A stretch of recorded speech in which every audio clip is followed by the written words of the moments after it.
Just a few minutes, President Biden will be departing for Camp David ahead of tomorrow's much anticipated summit with his counterparts from Japan and South Korea.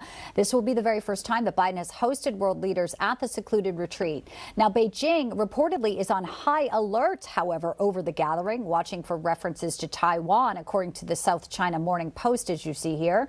The U.S., Japan, and South Korea are expected to announce a joint agreement called the Camp David Principles, a new set of protocols to boost deterrence against North Korea and China. Could be some significant developments. Joining us now, author of The Coming Collapse of China is Gordon Chang, and also with us today, Senior Fellow for the China Strategy at the Heritage Foundation, Michael Pillsbury. Gentlemen, welcome to you both. Good to see you. Thank you.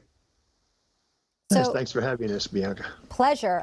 Let's talk about the reaction coming from Beijing to this Camp David summit. The foreign ministry spokesman of China says Beijing opposes practices that exacerbate confrontation and jeopardize the strategic security of other countries. Pretty standard fare, Gordon, but how do you think they will react if this summit does produce these new protocols? I think Beijing is extremely worried about this. What we have is something historic, Bianca. You have South Korea and Japan working closely on common defense. This is something that Beijing did not want South Korea to do. It's part of the 3 no's that were put together by the predecessor of Yoon Suk-yeol, the current president of South Korea. And that shows you how important this is to Beijing, that they wanted to elevate it as a part of its core diplomacy with South Korea. Yoon Suk-yeol is moving very close to Japan and the United States, putting together that de facto Asian NATO. This is a really good development. Mm-hmm. And especially under this particular administration, which, Michael, so many say is completely weak when it comes to China. Let's get your reaction to this summit that's happening and the protocols. We've seen a lot of increased tension in the Taiwan Strait as well, and there's big concerns about a possible invasion.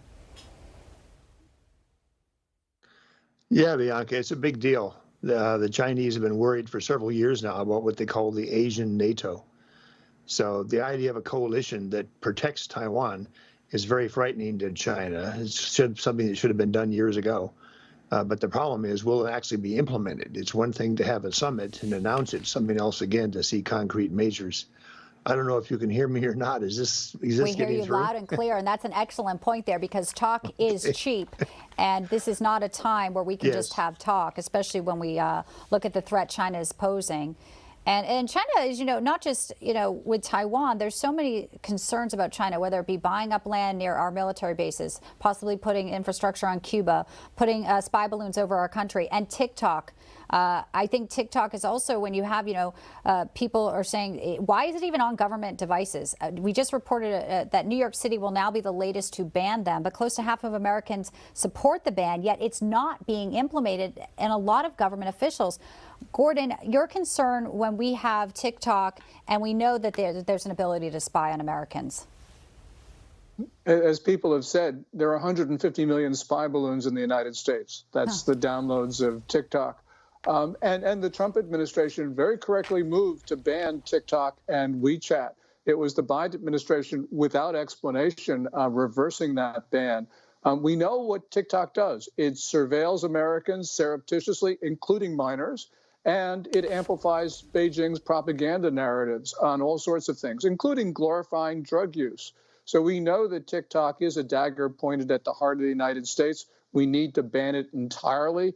Or we need to force a sale to an American party. And unfortunately, the Biden administration just is not dealing with this with the sense of urgency that is absolutely required. Michael, a lot of people say that, this administration possibly could have a reason to why they're not being so hard on China. Your take on all of that? Well, the Heritage Foundation has put out a sort of a guide for how to understand what the administration and Congress are doing toward China.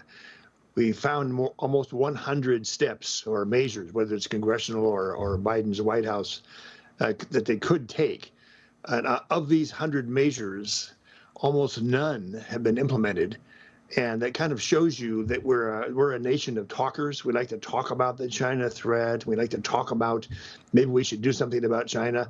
But our Heritage Report is like a checklist, Bianca, that we can, in 2 or 3 months from now, when Congress goes home for a while, we can see, has anything actually been passed? or have things that President Biden would have to do from the White House, have any of them actually happened?